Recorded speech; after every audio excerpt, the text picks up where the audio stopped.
Autobiography. 19, mon autobiographie. L'année 1985 à 1993. Étant jeune, j'ai passé beaucoup de temps dans la voiture à voyager entre le Québec et la Floride. Je me souviens qu'à mi-chemin entre la Caroline du Nord et la Caroline du Sud, on y voyait à plusieurs milles à l'avance le chapeau mexicain. C'était un parc pour les touristes qui s'appelait South of the Border. Mon père travaillait fort sur la construction à poser des vitres. Il commençait de bonne heure le matin et finissait tard le soir, alors je le voyais pas, et des fois il rénovait la maison. Par exemple, il avait fait une rallonge à la maison mobile pour y héberger un ami de la famille, et aussi avait posé des miroirs dans le salon.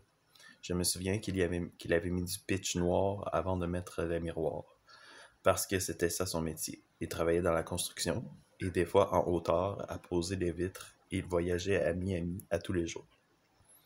Pour lui, sa façon de montrer son amour était de travailler fort pour qu'on vive bien. Il avait un compagnon de travail qui s'appelait Michel Alliance, un noir qui était témoin. Il avait aussi enlevé le tapis de nos chambres à cause de mon allergie à la poussière.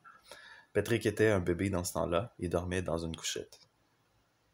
Nous habitions dans un parc de maisons mobiles à West Palm Beach et Plantation at Lantana et Townview, mais nous avons déménagé souvent. Au milieu du parc, il y avait un lac avec des canards que maman nourrissait le matin en attendant l'autobus avec des croûtes de pain. Il y avait aussi une laundromat et une piscine pour le parc, pour le public que nous utilisions. Nous allions aussi souvent à la plage car nous n'avions pas d'air climatisé. Autre nom que j'entendais d'endroits en Floride, Fort Pierce, Key West, Orlando. Je collectionnais les capes de bouteilles de bière. J'avais la Bat 50, Molson Dry, la Wildcat, etc. Un jour, mon père avait amené du fort à la maison. Il y avait une bébite dans le fond de la bouteille. C'était fait comme ça. Il y avait aussi un suçon avec une bébite au centre. Nous étions aussi témoins de Jéhovah, sans prendre ça trop au sérieux, mais assistions aux réunions et allions dans le service des fois, et aussi à l'assemblée. Mes parents se sont rencontrés dans une salle du royaume à Saint-Georges-de-Beauce étant adolescents. Je me souviens que les dimanches soirs après notre réunion, nous allions au McDo. Si nous avions été sages pour des Happy Meals avec des jouets. Si j'avais pas été sage, c'était silencieux, sans bouger. C'était une fessée qui m'attendait et je l'anticipais dans le char. Je gueulais avant de la recevoir, mais impossible de m'en échapper. C'était des tapes sur les fesses, les culottes baissées. On allait aussi à l'étude du livre. C'était en français, mais c'était surtout des Haïtiens. Et ma mère disait que c'était tellement pêle-mêle les chaises qu'on ne voyait pas l'orateur. Les livres qu'on étudiait étaient La Révélation, Le grand dénouement est proche, Le plus grand homme de tous les temps. Je jouais à courir dehors après. J'aimais beaucoup la température qu'il faisait le soir. Nous avions un voisin avec un Nintendo qui faisait du skate, mais on n'avait pas le droit d'être amis. J'étais souvent malade, enfant. Je toussais creux, j'étais allergique à la poussière, j'avais de l'asthme. J'ai eu aussi chickenpox avec mes 2 frères et c'est tourné en gale dans mes cheveux. J'ai encore des cicatrices de cette maladie aujourd'hui. J'ai aussi eu pink eye. Le matin, avant de partir à l'école, j'avais la nausée et je vomissais souvent. Et j'étais forcé de prendre au moins 8 vitamines Shaklee, dont une à la luzerne égrenée dans une cuillère qui me faisait vomir encore plus. C'était ma mère qui me forçait. Aussi, je me réveillais dans la nuit, j'avais envie de vomir et j'allais dans la chambre de mes parents. Ils me donnaient une chaudière brune pour mettre à côté de mon lit, puisque ça arrivait souvent que je vomissais durant la nuit. Après avoir été super malade, une fois, je me suis prise une grande assiette à manger. Maman faisait des légumes gratinés dans ce temps-là et je me suis vite aperçu que je n'étais pas capable de manger, alors j'ai laissé mon assiette. J'ai été à la maternelle première et deuxième année là-bas. Je me souviens qu'à l'école le matin, nous récitions le salut au drapeau après avoir pris un rince-bouche. A pledge allegiance to the flag of the United States of America and to the republic on which it stands, one nation, under God. Il fallait se lever et mettre notre main sur notre cœur en récitant. Moi, je me levais juste debout sans réciter ni mettre ma main sur le cœur car j'étais témoin de Jéhovah et ça signifiait que je ne devais pas être nationaliste. Je me souviens du nom de mes profs parce que j'avais un prof pour tous les sujets. Miss Tolman, Miss Crenshaw, Mrs. Little. J'ai baigné dans la culture américaine. J'ai appris à lire l'art, à compter le dessin, l'origine de Thanksgiving et le nom des bateaux de Christophe Colomb. Par contre, je ne parlais pas l'anglais à la maison. Quand ma mère nous entendait parler en anglais, moi et Martin, elle nous disait « Vous allez perdre votre français, c'est en français à la maison. » En maternelle, j'étais le seul blanc. Tout le monde était noir à l'exception de 2 Japonais. Il faisait très chaud et les cours d'éducation physique se faisaient dehors. Le prof d'éducation disait qu'il était comme un scarecrow dans le Wizard of Oz. Il n'avait pas de cœur. Quand nous en revenions, on faisait la sieste sur des tapis imbibés de notre soir. Mon prof, quand je lui demandais « Can I go to the bathroom? » il me répondait « I don't know, can you? » Il voulait que je dise « May I? » Je me souviens que les élèves chantaient quelqu'un sitting in a tree, Kissu and me. First comes love, then comes marriage, then comes a baby in the baby carriage. That's not all, the baby's drinking alcohol. Quand nous marchions dans les couloirs, nous marchions en rang de 2. Mon nom était souvent marqué au tableau et ma mère se disait que si que je passais pour indiscipliné, c'était parce que je ne comprenais pas la langue, mais la vérité c'était que je comprenais mieux qu'elle le pensait. Et ça m'était arrivé de donner des coups de quille à une fille derrière moi. Moi et mon frère, on jouait dans les trous d'eau. Mon père avait un scooter. J'avais mon bicycle à 3 roues et imitais mon père qui travaillait en vissant la vis de mon bicycle comme si j'étais mécanicien. On se baignait dans une petite piscine sous le carport avec une mini-glissade. Il y avait aussi un screen porche avec une lampe à mouche. On faisait des batailles d'insectes dans des bocaux.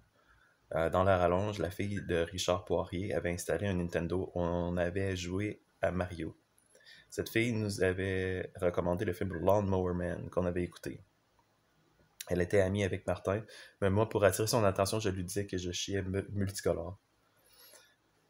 Marie-André Roy et Julien Roy, enfants de Roland et Sylvie, qui étaient témoins de Jéhovah, étaient venus nous visiter aussi, et Marie-André Roy et moi nous bercions sur le même divan. Mes parents se disaient que moi et elle ferions un beau couple plus tard, mais ça n'a jamais été le cas. Dans ce temps-là, comme film et séries télé, j'aimais Barney and Friends, les séries de Disney comme DuckTales, Chip 'n Dale, The Rescuers Down Under, Aladdin, Tailspin, Reboot, et on tripait sur le nouveau. Beacon's World, Darkwing Duck, Captain N, Family Matters. J'avais un Viewmaster. Je me souviens particulièrement qu'on avait Bambi. Je me souviens d'une toupie aussi qui jouait des chansons dans une chambre d'hôtel entre la Floride et le Québec. À toutes les fins de semaine, la famille et moi écoutions America's Funniest Home Videos avec Bob Saget. Mais j'étais souvent distrait quand j'écoutais la télé. Mes parents avaient la cassette des Beach Boys aussi, et aussi Back to the Future. Et quand j'étais seul à la maison, je dansais sur la musique de Back to the Future en sautant sur le divan. J'écoutais aussi Lamb Chop et Reading Rainbow. Il y avait une émission qui s'appelait Land of the Lost et une émission fatigante qui s'appelait Bailey Kipper's POV, Point of View. À la radio, j'entendais du Phil Collins. Il y avait un poste de télé qui s'appelait Nickelodeon. Le Masque était sorti aussi, puisque je me souviens qu'il y avait une version dessin animé que j'écoutais dans mes cartoons du samedi matin. Dans Barney, il y avait plein de chansons. Baby Bop et une autre dinosaure bébé fille qui se joignait à la gang des fois. Une des chansons que je me souviens va comme suit. The itsy bitsy spider went up the water spout. Down came the rain and washed the spider out. Up came the sun and dried up all the rain. And the itsy bitsy spider went up the wall again. Ils faisaient le geste d'une araignée avec leurs mains. Il y avait aussi la chanson de Mr. Golden Sun. Les enfants étaient en camping une fois. Un film qui n'était pas fameux dans le temps était le film de Mario. Koopa était juste un acteur avec des cheveux en pique. Un film que j'aimais dans ce temps-là était Father of the Bride avec Steve Martin. Il y avait aussi Pure Luck avec Martin Short. Mais quand Aladdin est sorti, pas longtemps après, nous sommes revenus au Québec. J'ai aussi eu la chance d'aller à Orlando et Epcot Center et Universal Studios faire des rides de King Kong et Back to the Future, par exemple. À Epcot, il y avait les pays, je me souviens qu'au Canada, il y avait des écrans géants qui montraient des montagnes avec de la neige et j'étais émerveillé de voir le Canada sur des écrans en rond tout le tour. Ma grand-mère avait aimé le Mexique et avait refait la ride de bateau plusieurs fois. Il y avait aussi la Norvège avec le bateau Viking. On a aussi vu un spectacle dehors de Beetlejuice qui dansait sur Thriller, mais nous n'avons pas resté pour tout le spectacle. Je me souviens d'une ride de E.T. qui était juste magique et on se promenait sur des bicyclettes volantes. Nous avons aussi été au Lion Country Safari et à Butterfly World. Une fois, j'étais tellement fâché après mes parents car on avait manqué les feux d'artifice à Walt Disney, malgré que j'avais tellement insisté pour aller les voir. Je commandais pour qu'on y aille, mais quand on s'est levé, on a vu la foule qui revenait et je leur ai dit « C'était la cerise sur le Sunday et on l'a manqué! » Une fois, j'avais menti et j'avais dit « Je le promets à Jéhovah. » Je m'étais tellement mal senti que je m'étais mis à pleurer et j'avais avoué le mensonge à mes parents. Mes parents se sentaient un peu mal à l'aise que je prenne ça si à cœur. Avant le dodo, ma mère venait souvent me donner un bec et me disait « Bonne nuit » et je lui demandais « M'aimes-tu » et elle répondait « Bien sûr que oui ». Des fois, je tenais mon souffle avant qu'elle arrive pour faire semblant que j'étais mort. Comme ça, je voulais que ça lui dérange que je sois mort. Je m'abriais par-dessus la tête et des fois plaçais mes jambes en position que j'avais vu Jésus qui montait au ciel dans le livre de recueil. Une fois, ma mère n'était pas venue me donner mon bec et je pleurais et je disais que je serais incapable de dormir sans. Une fois, quand nous sommes revenus à la salle du royaume, j'avais déjà dit à ma mère que j'allais lui faire une surprise. J'avais rangé, car d'habitude, c'était elle qui le faisait, mais j'avais tout mis mon linge dans le fond de ma garde-robe, parce que je ne savais pas le ranger, mon linge. Un jour, mon père nous a rencontrés, Un jour, mon père nous a raconté qu'il est allé en dessous de la maison car il y avait un nid de serpents. Il est tombé face à face avec la mère. Il lui a donné un coup de 2x4 sur la tête et a pris les œufs. J'ai vu les œufs, alors je le crois. Nous avions des grenouilles dans les fenêtres, des coquerelles qu'on appelait palmatos dans la maison qui se cachaient dès qu'on ouvrait la lumière. Maman nous avait raconté qu'un jour, elle a mis sa robe de chambre et est allée se coucher et qu'elle s'est retrouvée dans le noir avec plein de fourmis rouges. Aussi, je me souviens que dans le service, il y avait des plastiques sur les divans et on voyait les palmatos dans le plastique. Un jour, un enfant noir à l'école m'avait montré son pénis dans les toilettes et je l'avais dit au prof et le prof avait ri et avait rien fait. J'avais déjà fabriqué un volcan avec du vinaigre de cidre et du bicarbonate de soude. Un jour, on a entendu Patrick crier et il était debout à piocher dans un nid de fourmis rouges. Maman est allée le sortir de là. Il restait là à crier sans se sauver. Une autre fois, on avait une petite glissade dans notre petite piscine et Patrick, qui se baignait tout nu, a eu la diarrhée dans l'eau. Laisse-moi dire qu'on est sorti assez vite de l'eau. Souvent, après son bain, il se promenait en rond tout nu dans le salon et des fois portait le pot à bout de bras au-dessus de sa tête en répétant le chiffre 14. 14, 14, 14, 14. Un jour, il a failli se noyer. Il avait sauté dans la piscine du parc dans le creux et il calait par-dessus la tête. C'est moi qui est allé avertir les adultes pour qu'on le sauve. Nous recevions souvent de la visite, de la parenté ou des amis. Par exemple, un grand-parent, sauf mon grand-père jeunesse et mes oncles Renaud, la famille, Robert, Sonia, Claudette, Doyon, notre grand-mère, prenaient des marches et nous allions à l'épicerie en passant par les sentiers battus entre les parkings et j'en garde de bons souvenirs. L'épicerie s'appelait le Publix. On amenait Patrick dans son carrosse avec son petit chapeau avec nous. Il disait le mot massotaine et j'avais associé ce mot aux bouches d'égout, mais en réalité, je ne savais pas ce que ça voulait dire. Nous étions aussi membres de Costco et on achetait des gros muffins au chocolat que mon père aimait. J'avais plusieurs autos de marque Hot Wheels et des pistes de course qu'on pouvait assembler que je faisais dans le salon. Mon jouet préféré était la Time Machine, jouet du McDo de Back to the Future. Elle faisait des étincelles quand j'allais l'utiliser dans la garde-robe, mais c'était trop précieux pour utiliser. Un autre jouet préféré était des lettres en étampes dorées. J'avais mes collections de livres d'étampes que j'échangeais parfois avec mon frère. Mes étampes les plus précieuses étaient celles de Mario et Captain N. Je faisais des cabanes avec des coussins dans le salon aussi. J'avais un masque et une cape de Zorro, et je bricolais avec des rouleaux de papier de toilette. Maman faisait des ménages et on l'accompagnait. Des fois, il y avait des jouets que mon frère trouvait en arrière des frigidaires. Martin, le plus vieux, avait fait une télécommande de super pouvoirs inspirée de Marvel, fait avec des bâtons de popsicle. J'avais un porte-monnaie brun tout déchiré où je mettais mes scènes brunes que je lavais avec une solution que j'avais trouvée dans une émission scientifique, la Beakman's World et Bill Nye the Science Guy. Mon frère m'échangeait des scènes noires pour des scènes brunes et j'acceptais, comme je préférais les scènes brunes aux scènes noires pour leur couleur. Les scènes brunes aux scènes blanches. Ma couleur préférée était brun. Un jour à l'école, j'avais bricolé un gros poisson. Nous avions le thème de Coral Reef. Je l'avais colorié bleu et plastifié sur les deux côtés, mais j'avais fait un sourire complet sur les deux côtés, alors c'était comme s'il avait deux bouches. En Floride, j'avais déjà été chez le médecin pour qu'on m'enlève un grain de beauté dans le dos.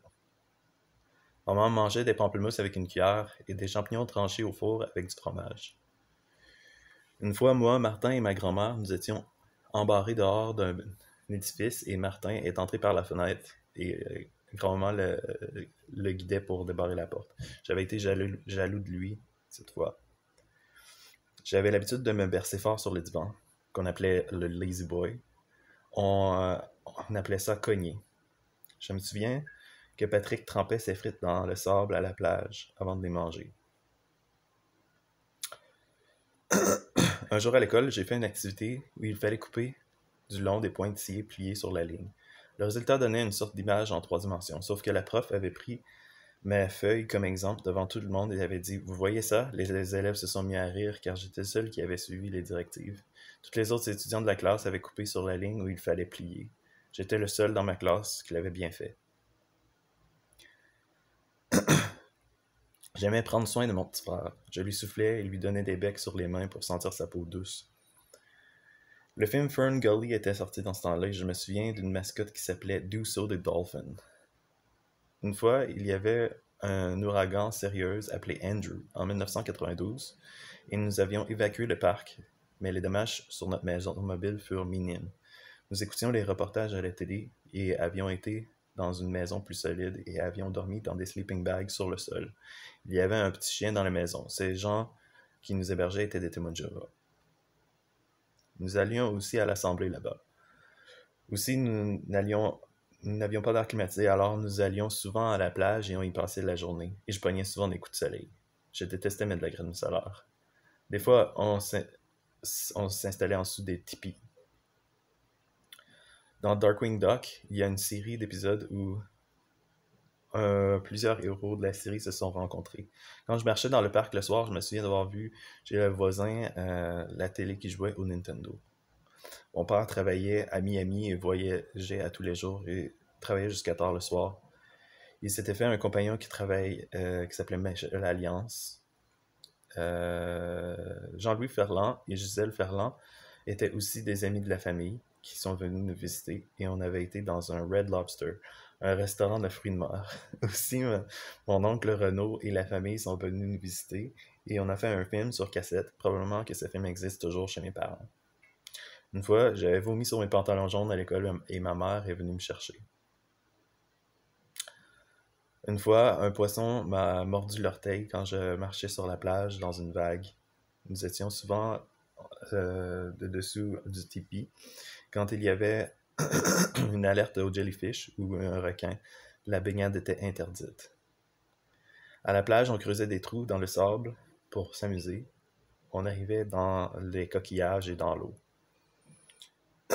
J'écoutais les cassettes du livre de recueil en français. Aussi, je faisais pousser des graines de melon d'eau dans un papier d'essuie-tout tout humide en le mettant du long de la fenêtre pour qu'il pousse. Ça m'arrivait souvent d'avoir mal aux pattes et on me mettait du baume de tigre. Si j'avais mal à la gorge, je prenais une pastille et il y avait du baume de tigre avec un bas de laine dans le cou. Je me souviens aussi avoir bricolé une voiture avec des boîtes de carton. J'avais pas réussi à faire une belle porte avec des crayons de feutre noir. Papa disait qu'il avait vu une fille conduire avec un char avec une licence plate qui lisait Too Hot for You. Et je me souviens quand je prenais mes breaks à l'école, c'était tout seul dans le corridor, puis j'avais un petit contenant pour mettre mes vitamines que je prenais avec mon repas.